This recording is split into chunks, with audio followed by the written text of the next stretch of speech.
தேவனே நான் ஓமதண்டையில்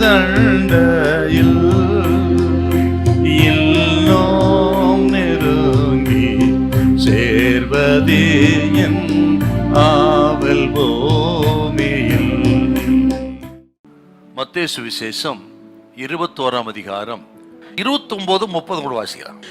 அதற்கு அவன் மாட்டேன் என்றான்.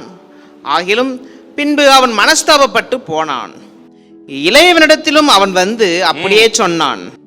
அதற்கு அவன் போகிறேன் ஐயா என்று சொல்லியும் போகவில்லை. இப்ப தகப்பன் சொன்னதுக்கு 2 மகன்களத்துல அந்த ரிப்ளை எப்படி இருக்கு பாரு.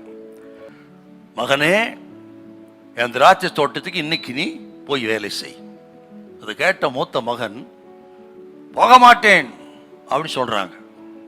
ஆனால் பிறகு மனஸ்தாபப்பட்டு அவன் புறப்பட்டு போனான். போக மாட்டேன்னு என்ன அர்த்தம்னா, அவனுக்குள்ள ஆரம்பத்தில் அந்த சுயநலம் இருக்கிறது, இருதய கடினம் இருந்தது. உலக பிரகாரமாய் வாழ நினைச்சான், மற்றவர்கள் போல வாழ நினைச்சான், அல்லது எனக்கு வேறு வேலை இருக்கிறது அதை நான் செய்யட்டும் அப்படின்னு நினைக்கிறான். இப்படி பல காரணங்கள் அவனுக்குள்ளே. ஆகவே தான் இப்போ எனக்கு நேரம் இல்லை, எனக்கு வேற வேலை இருக்குது என்று பல நிலைகளிலே அவன் மனதில் இருந்த நினைப்பை தான் வெளிப்படுத்துறாங்க. நான் போக மாட்டேன் அப்படின்னு சொல்றாங்க. இது மூத்த குமாரன் சொன்ன ரிப்ளை. இப்போ இளைய மகன் அவன் என்ன சொல்றாங்க, போகிறேன் ஐயா என்று சொல்லிட்டு போகல. அவன் பரவாயில்லைங்க, மூத்தவன் போக மாட்டேன்னு சொல்லிட்டு மனசை விட்டு போனான். ஆனா இவன் பாருங்க, போகிறேன் ஐயான்னு சொல்றான். என்ன மரியாதையோடு பேசுறான் பாருங்க. போகிறேன் ஐயா, ஆனா போகல. என்ன சொல்றான் இவன் பேச்சு தாங்க அதிகம்.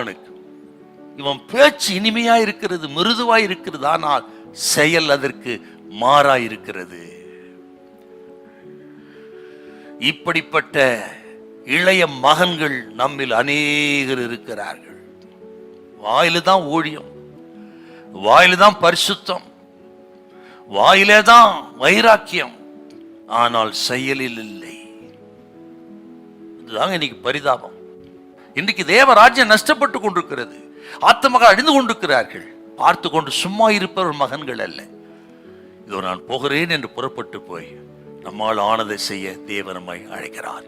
இது கேட்கிற அருமையான கத்திரி பிள்ளைகளே, ஏனோ தான் இது கேட்கக்கூடாது.